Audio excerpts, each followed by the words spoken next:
The first question, has Holly or Tasha been digging a den? Not that the answer is, not that I've seen or any of our interns have seen, although Lucky gathered a small pile of grass and weeds and raked it into the large bunker last week.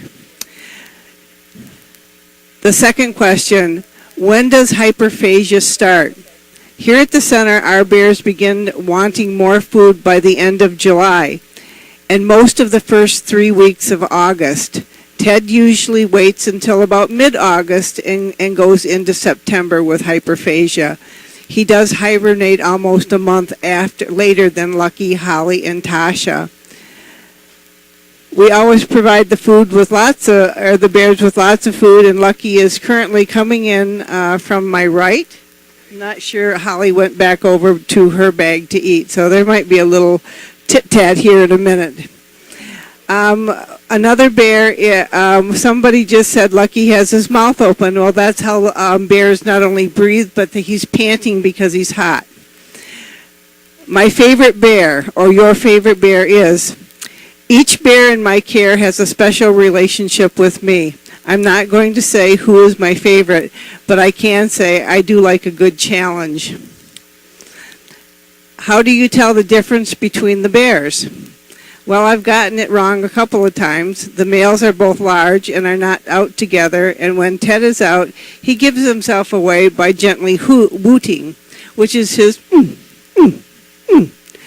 the gentle sound that he makes when he greets most people. Lucky is very quiet, but usually gets himself into situations with Holly.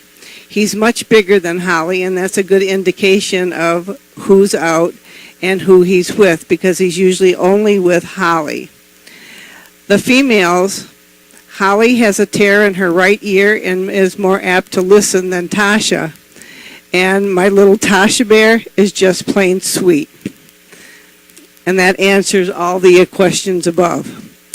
The next question is, tell me about each bear and what they like to do. The likes of each bear would take too long, so I'll give an example of each one. Ted likes people to talk to him. He is the one bear that needs attention from both staff and visitors all the time. Lucky likes to be hand-fed. He will not eat off the ground, but would rather be hand-fed. He also prefers to smell someone's hand and arm before taking the food. Holly is small but confident. Holly likes her moms, and her moms are the ones that do it, to rub her back and her ears. Tasha is a show-off and melts anyone who sees her. She suckles her food, which is a real treat to hear. The next question is, are all the berries edible that grow around Ely? The answer is absolutely not. Some are poisonous. When in doubt, look it up. We sell a book called Wild Berries and Fruits by Teresa Marone. It's a wise decision to always ask before you eat it, because a Virginia climber has a blue berry with a red stem, very similar to grapes. And we know wild grapes are edible, but the Virginia climber is not edible.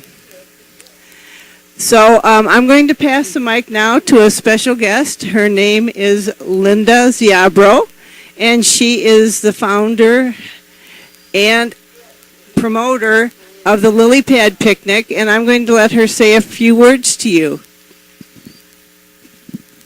Hi, friends. This is Linda Ziobro. Some of you know me on Facebook as Whimsy.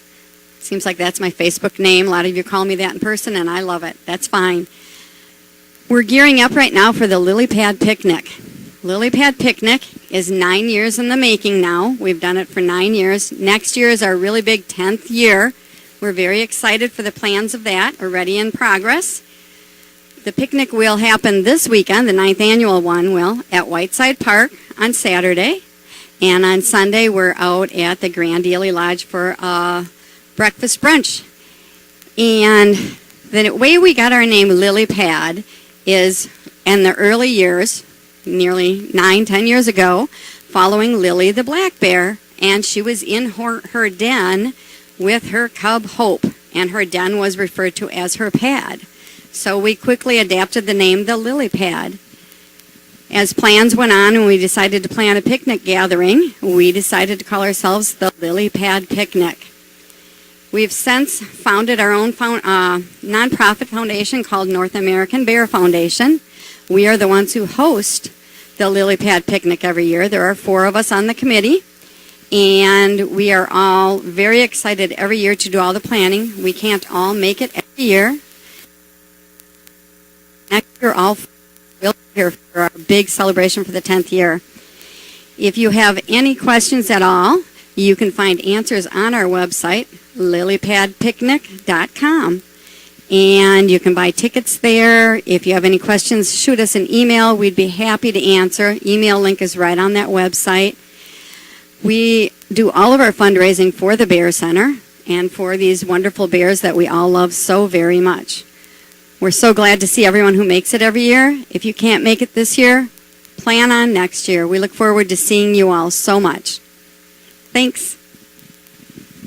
Thank you, Linda, and I'm hoping to see a lot of faces there, so please come visit us on Saturday and Sunday. And from the Bear Center to all of you, thank you for tuning in. Thank you to our visitors for listening, and keep moving on. Thank you.